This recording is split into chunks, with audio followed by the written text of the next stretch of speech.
This is Pacifist, a Honkai Star Rail account that can't attack. The only way that I'm able to do damage is via counters and ultimates. Everything else is out of the question. I am trailblazing the cosmos, all while practicing the art of self-defense. The goal? Well, you'll just have to find out.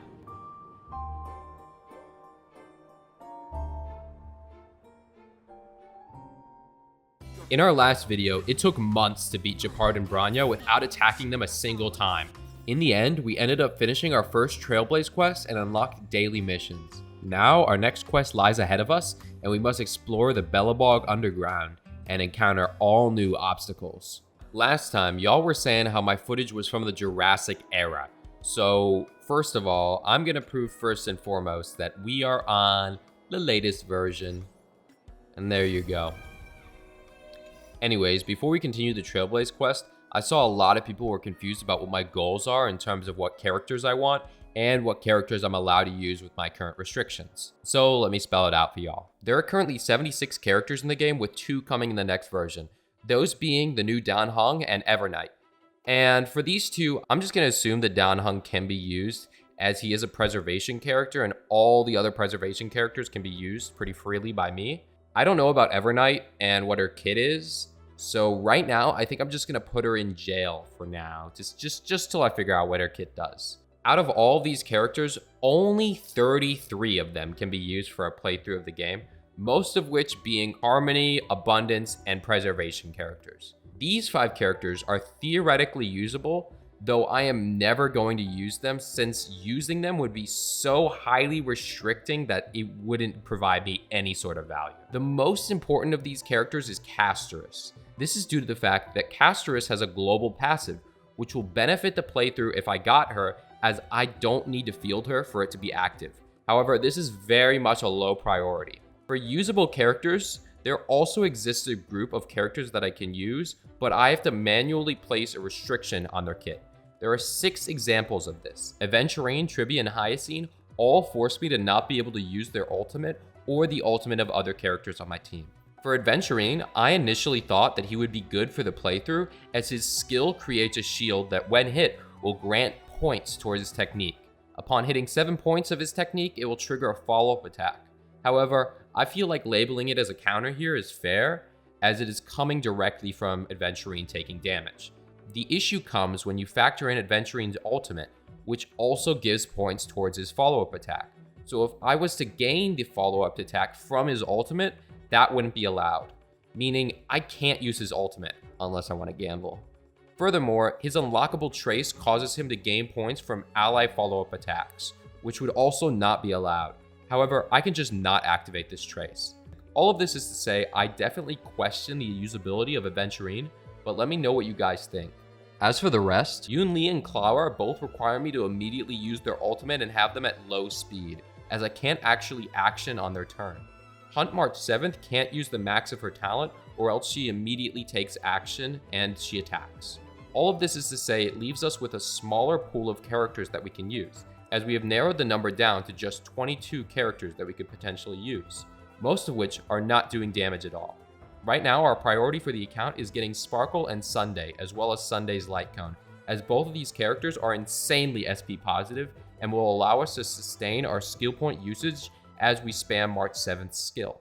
Anyways, back onto the run. So we gotta go now into the Belobog Mines and go meet Clara and Svara. And this run is taking so long that the skip button now exists. After entering the mines, I finally unlocked a feature that has given me so much pain. Relics. I am finally free. I can use relics. While it initially appears that there aren't any relics I can use, over the past months, I have been gradually acquiring more and more relic sets to use. A new feature was added in 3.2 that made it so that if you trigger Starlit Homecoming, which is the event that happens if you don't log in for 2 weeks, you actually are able to acquire whatever 4-star set of relics that you would want, and these are the best in slot relics for a character. And I used this to acquire a new set of relics for March, and these had very good substats. So I equipped these relics and continued on to the mines. And after quickly committing some acts of self-defense, we encountered our first obstacle, Automaton Direwolf. This isn't really as big of an obstacle as it seems. The only reason I failed this fight for the first time was because I forgot to equip Adventurine's light cone. But this goes to show how important each and every part of damage that we have in our kit is to progressing this run. As if I didn't have Adventurine's light cone, I wouldn't even be able to make it past this guy. So moving past that guy, we encounter our first real obstacle at the end of the mines. Automaton Grizzly. The problem with this guy is not only does he have more health and more defense than enemies we fought before, but also he doesn't action every turn, which drastically decreases our DPS, as we are not able to counter him every time it's his turn. Even if we use our ultimate immediately, we still aren't able to defeat him. So then, what can we do? Well, it just so happens that when we unlocked the Bellabog Underground, we unlocked key access to a very important merchant. This specific merchant in the underground is carrying the run, as he sells 5 attack power-up foods a day, meaning I have about 5 runs of this guy a day. These attack up foods significantly increase March 7th's damage, and so maybe they will allow us to beat the Automaton Grizzly. So, let's begin the fight. Alright, that's pretty good damage. Nice counter right there. Now he summons... We're not going to be able to reflect on these guys, but I think we should be fine. Taunt. Wow, why is this guy never attacking me? Alright. Explosion. Explosion. I do find it interesting how if you have a shield, you're basically just chilling this fight. I guess I do that. I'll probably... Maybe I have enough damage if I... crit here? I mean, he has Vuln, so maybe. Come on. Oh, wait, those guys.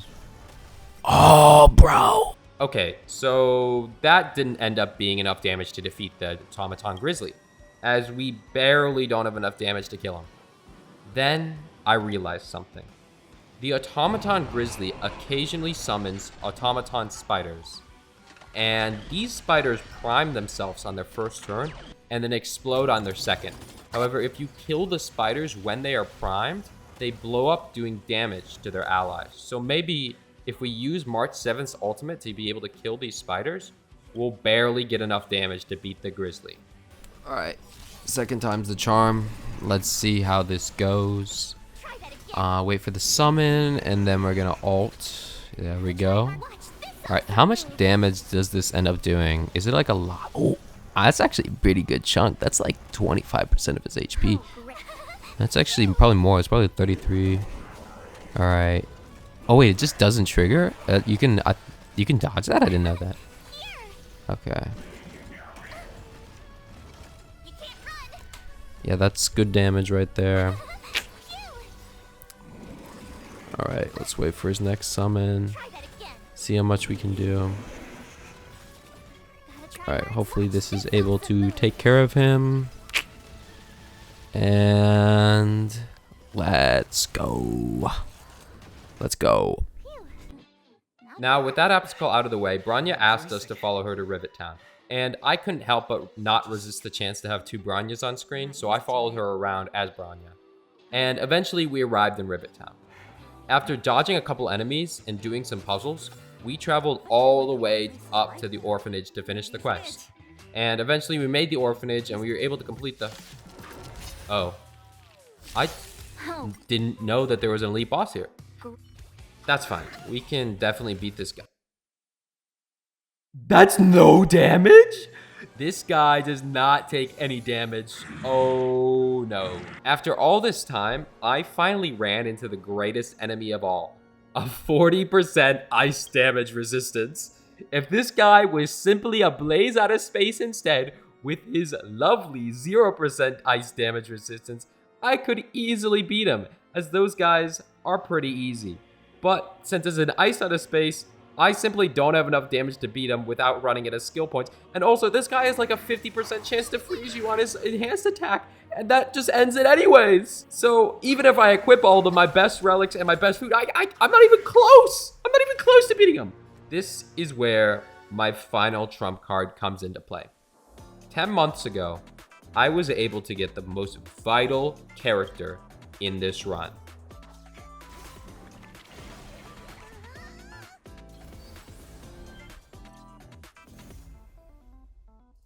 I finally have Sparkle on this account, checking off an important box that I need to progress. Sparkle is insanely good as she is able to get her ultimate with very minimal energy regeneration, so long as she gets attacked. And the fact that she gets attacked actually makes it so that I really want to use a certain light cone, Meshing Cogs. At S5, Meshing Cogs gives you 8 extra energy per hit, so putting it on Sparkle will be great. In addition, I have also gotten a relic set for Sparkle via the same method that I used for March, which will make it a lot more easier for her to be used. Now, all that's left is to do a run of this guy. So, we're doing pretty good damage to this guy. I have this in 1.5x speed because this is going to take a while because we're just cycling Sparkle's ultimate back to back to back to back. And March is our only source of damage, and that's mitigated by a minus 40% damage, so it's going to take a while. And considering that it keeps freezing March, it's going to take a little bit longer, but we should be able to get through this just on the fact that we have Sparkle and we can keep the skill point generation up. And we're not going to really run out of skill points at all unless I don't get attacked on Sparkle and I lose my cycling, which could happen. I just have to be a bit careful on who I target with my shield just so I can make sure I get my damage up and I get Sparkle's ultimate. Here we have a negative cycle, sadly, because Sparkle got frozen, so I'm going to lose a skill point here. But that's very unlikely. It's not really likely that's going to happen, and if it does happen again, I'm in trouble, but it has to happen to... Oh, we got frozen again. It has to happen more than 2 times for this run to be over on this guy, but I don't think that's very likely. It's like a 10% chance each time. Very unlikely. And we're slowly whittling him down. So long as March doesn't get frozen again, we should be able to get him this turn. We have a lot of skill points at our disposal, so we have like 1 or 2 or 3 cycles without... Oh, March got frozen again. Wow. Wow. Why are you getting frozen again, March? Alright. Anyways, I think we should be able to get him with this ultimate. That's my theory. No, we're going to have to get him with the counter. Okay, there we go. After defeating him, we headed over to Svarog's main base, finally unlocking the region that I need in order to access equilibrium increasement quests. Once we got there, we had to get all 3 key cards in order to access Svarog's main base, and this took quite a bit of time. And after doing all that, we had to go meet Clara in Ribbit Town, and I totally forgot we had to fight another guy. This time, a blaze out of space. I was curious if I was able to beat this guy with just March, but the enemy level are just too high for me to be able to do that much damage at this point. So, once I equipped Sparkle, we were able to make long work of him. And I don't use the term short work because this fight took 10 minutes! And finally, we then went to see the man himself, Svarog. Since we have Sparkle, I'm pretty sure that we're going to be able to defeat Svarog. The only real threat is if Svarog decides to kidnap Sparkle with his hand, which would drastically impact my skill point generation. The scary thing with fights as long as Svarog, and by long I mean this fight took 20 minutes, is the fact that all it takes is a little bit of bad luck and then I have to do it all over again. In addition, if Svarog does 2 or 3 attacks on March instead of Sparkle, then I have to reset, as I won't be able to obtain Sparkle's ultimate. And I don't even want to bother explaining how this taunt value system works, as I do not understand the taunt value system within HSR and how it determines which people will be attacked. But I know that March's skill is one of the best increasements for this taunt value, as it increases it to somewhere around 500%, the multiplier, which makes it nearly guaranteed in most scenarios. However, Harmony characters like Sparkle have a very low base taunt value, which decreases the likelihood that Sparkle could get attacked. And if you want to know more about this whole taunt value thing, I have a video in the top right that explains this whole thing a lot more than I would be able to, so you can go click on that and watch it. But all of this to say is I'm not directly sure on the statistics, but Sparkle has roughly a 10% chance of not getting attacked, and for March to get attacked instead. So it's pretty low, but if it happens multiple times in a row, it's curtains and I have to reset. Thankfully, that didn't end up happening and we were able to slowly kill Svarog. And after 20 grueling minutes, we were finally able to complete the second part of the Trailblaze quest in Bellabong. And after doing so, we gained access to all new sorts of mechanics that we can use to progress the run. So first things first, before I can continue to the next Trailblaze quest, I need to get my equilibrium level up. And the equilibrium quest that I have to do is just fighting 2 enemies, both of which that we've already fought before, so there's really nothing important to dive into. I did fail a couple of times because I failed to cycle correctly, but eventually we ended up finishing it, and yeah. And as soon as we got our equilibrium level increased, I was pretty happy. I mean, we immediately jumped to level 30. And then I leveled up my characters to as high as I could because I had all the materials already. And then once we got our equilibrium level up, we could then start the final part of the Belobog Trailblaze quest. After talking to Serval, we began our journey to stop the Stellarine disaster. But first, we needed to infiltrate the Silvermane Guard backlines in order to open the gate. And there weren't any enemies on the way there, so we eventually got all the way back to this Serval Admirer. And this guy was pretty simple. He was a bit scary because if he triggered his counter on my counter, I could potentially die because it does a crazy amount of damage. But eventually we beat him and got our access card to open the generator. And due to this, all of the guards were on high alert, patrolling up and down. And it was going to be very difficult to get past them. But luckily, we had Sparkle. And Sparkle's technique is great because it's perfect for maneuvering past enemies like this, as it makes you invisible. So, after sneaking by all the enemies and activating the generator, I then continued forward and encountered another Automaton Grizzly. But, since this is just a repeat of the other ones, I'm just going to show you the result. We beat him. After defeating the Automaton Grizzly, we then continued forward and met a familiar face once again. Gepard. This Gepard is not as much of a threat as the previous Gepard, as frankly, we are way over leveled at this point, and I do not have anything to worry about that Gepard could harm me from, as I can continuously gain skill points via Sparkle, and yeah, we eventually defeated him. And after defeating Gepard, we had 3 waves of enemies, but this is nothing really to worry about, as these guys are pretty easy, and we just easily dispatched them. We then continued forward on our quest to stop the Stellarine disaster, getting blocked by another gate, and so we needed to activate 3 generators in order to open the gate. However, these generators were blocked by enemies. And I tried for the life of me. I tried so hard to get these guys to just live. I wanted to make them live, but Sela was just way too bloodthirsty and wanted them all dead. So I am sorry, I will mourn the losses of these enemies. I really wish we could have went about this a peaceful way. But eventually we got the gate open, and then we encountered another elite boss. And this time, it was Dan Hung being the genocidal maniac. Now we can start the fight with Guardian Shadow. This boss had the same problem with Bronya, and that it kept freezing, but eventually we made short work of her, and then caught up to Cocolia. But psych, it isn't actually Cocolia, it's just an ice clone of her. Anyways, we made quick work of her, and then we started the fight. Wait a minute. Do I see that right? Must have Trailblazer in party. Uh-oh. Let's just go up to Cocolia for now. Surely with the amount of damage we have, we'll be able to get to the Trial Preservation Trailblazer before our regular Trailblazer actions.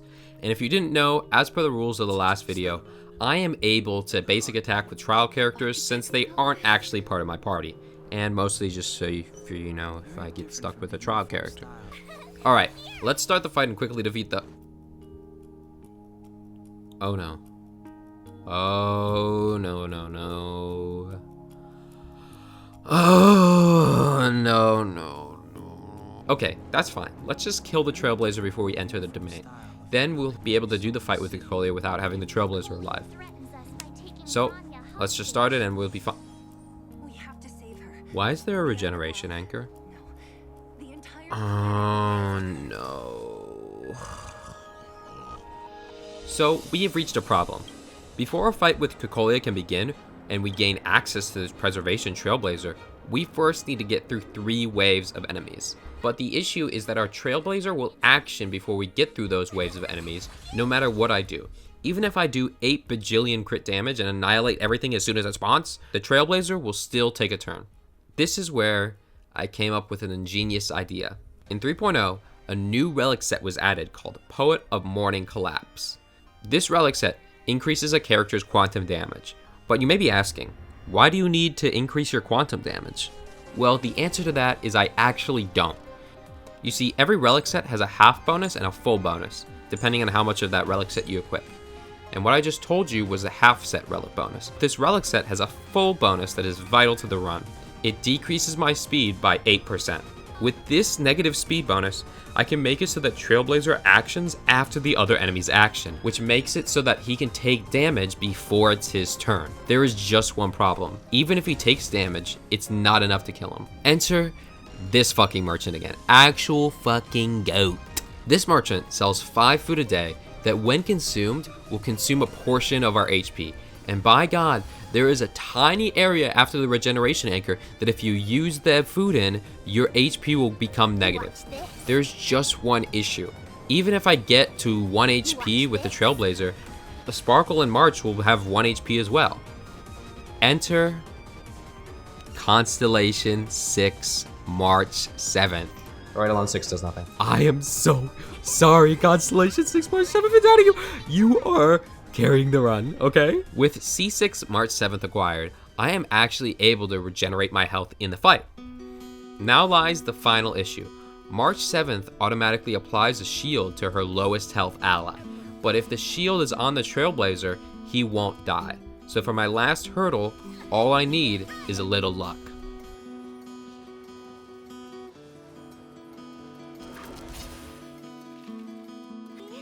I'll go. Let's pick it up a notch.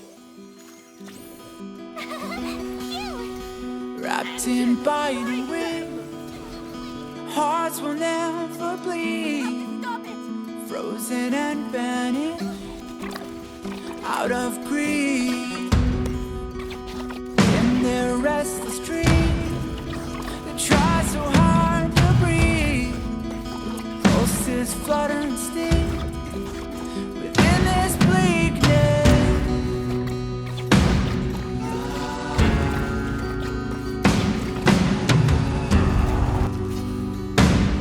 Years ago, so too will it wipe you from the face of this world. After all the strategizing that we did, it was all for nothing. The game forces me to use Trailblazer, reviving him to max HP even though he's dead. It won't let me change my party. Hell, it won't even let me back out of the fight, and I'm completely trapped within this phase. Did I make a mistake leveling Trailblazer to 40? Is that where I went wrong? Maybe I need to start over a new account and make sure the Trailblazer isn't level 30. Maybe then... No. It doesn't matter. No matter what I do with Trailblazer here, Cocolia just doesn't have enough damage to kill me. And even if she did, would that even mean anything? So then, what do I have left? Can I somehow find a bug to get Remembrance Trailblazer early using the Finality Revelation mechanic? Even if I manage to get to the Pool of Genesis and get a constellation, I already tested that getting constellations for characters you don't have won't unlock them. And Remembrance Trailblazer is locked behind Amphorius' Trailblaze quest. So then,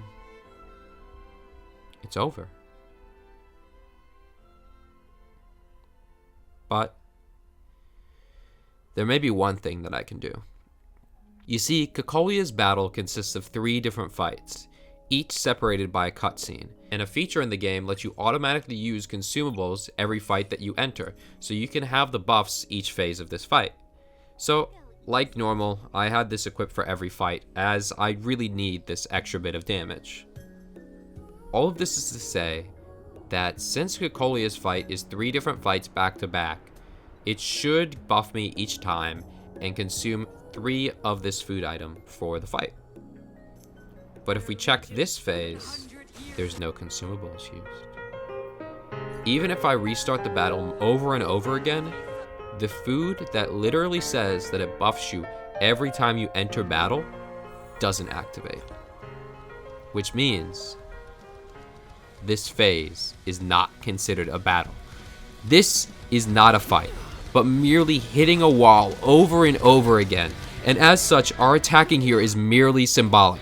And with that, we can grab the lance and take down our icy oppressor. Against your fate. They will come with the blade.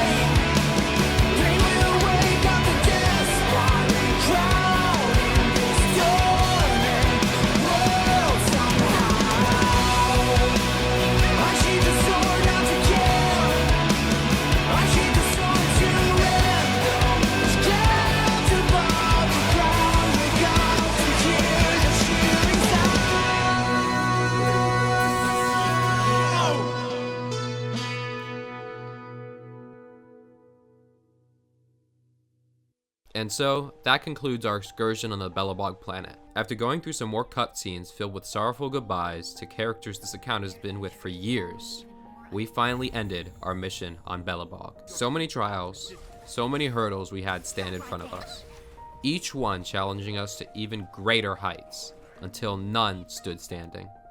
And so, we must look forward to the stars, and ready ourselves for the next challenge that we will face, the Xianzhou Lofu. But until that time comes, seeing all of your love for this series truly does warm my heart. And well, until next time, check out this awesome move!